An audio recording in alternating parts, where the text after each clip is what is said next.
नमस्कार। आज हम भगवत गीता के पहले अध्याय पहले श्लोक की गहराई में उतरने वाले हैं। हाँ। ये एक ऐसा श्लोक है जो ऊपर से तो बस एक सवाल लगता है, पर इसमें मतलब कमाल के राज छुपे हैं। बिल्कुल। श्लोक है, धर्म क्षेत्रे कुरुक्षेत्रे समवेता युयुत्सवा मामका पांडवाश्चैव किम कुर्वत संजय। हम्म। यानी नेत्रहीन राजा धृतराष्ट्र संजय से पूछ रहे हैं, हे संजय, धर्म की भूमि कुरुक्षेत्र में युद्ध के लिए जो इकट्ठे हुए हैं, मेरे और पांडु के बेटे, उन्होंने क्या किया? और यही यही सबसे दिलचस्प बात है कि गीता की शुरुआत किसी उपदेश या ज्ञान से नहीं होती। अच्छा। इसकी शुरुआत होती है एक इंसान के डर से, उसके पक्षपात से, उसकी बेचैनी से।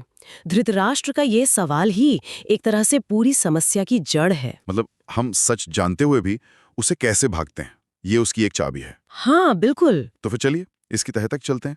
धृतराष्ट्र आंखों से तो नहीं देख सकते थे, लेकिन क्या क्या उनका असली अंधापन बस यही था? यही तो इस श्लोक का पहला और सबसे गहरा सबक है। हम्म। असली अंधापन वो नहीं जो आंखों का हो, हम्म। वो तो भीतर का होता है जो जीवन बर्बाद कर देता है।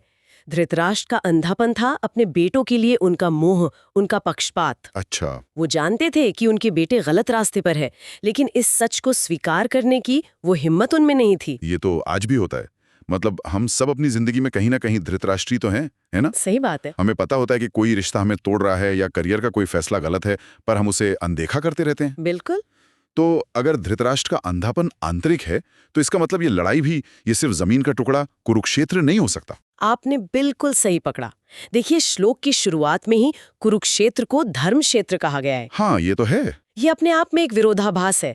जैसे गीता हमें पहले ही बता रही हो कि देखो, ये लड़ाई हथियारों की नहीं बल्कि सही और गलत के चुनाव की है। वाह। हर दिन हमारे मन के अंदर जो कश्मकश चलती है, क्या सही है क्या गलत, वही तो असली कुरुक्षेत्र है। मतलब हम सबके अंदर एक कुरुक्षेत्र चल रहा है, चाहे वो ऑफिस का कोई मुश्किल फैसला हो, हाँ, या रिश्तों की कोई उलझन हो। और हर चुनौती हमें एक मौका देती है ये तय करने का कि हम धर्म के साथ खड़े होंगे या अपने मोह और डर के साथ। इसीलिए ये कुरुक्षेत्र एक धर्म क्षेत्र भी है। ठीक है, तो धृतराष्ट्र का अंधापन उनका मोह है, कुरुक्षेत्र हमारे मन का मैदान है। तो फिर ये संजय कौन है? क्या वो सिर्फ एक रिपोर्टर है? ये एक बहुत जरूरी सवाल है। असल में संजय वो आवाज है जो सच बताती है, चाहे वो कितना भी कड़वा क्यों ना हो। अच्छा। धृतराष्ट्र उस पे निर्भर थे क्योंकि वो खुद सच नहीं देख पा रहे थे। हमारे जीवन में संजय हमारी अंतरात्मा है, हमारी चेतना। हमारी अंतरात्मा। हाँ, वो हमेशा हमें बताती है कि क्या सही है, कह रहा है। हम्म। सवाल ये है कि क्या धृतराष्ट्र यानी हम उसे सुनना चाहते हैं, वाह, क्या गहरी बात है। या हम सिर्फ वही सुनना चाहते हैं जो हमारे मन को अच्छा लगे। तो एक अकेले श्लोक से 3 बातें एकदम साफ निकल कर आती हैं। पहली, धृतराष्ट्र की तरह सच से भागो मत, उसका सामना करो। बिल्कुल। आंखें बंद करने से मुश्किलें खत्म नहीं होते, बिल्कुल। बल्कि और बड़ी हो जाती हैं। हाँ। दूसरी, फैसले लेते वक्त बाहरी शोर से ज्यादा अपने अंदर के संजय यानी अपनी अंतरात्मा की सुनो। वो आपको कभी गलत रास्ता नहीं दिखाएगी। और तीसरी, जीवन की चुनौतियों को कुरुक्षेत्र समझकर डरो मत, बल्कि उन्हें धर्म क्षेत्र मानकर खुद को निखारने का एक मौका समझो। एकदम सही।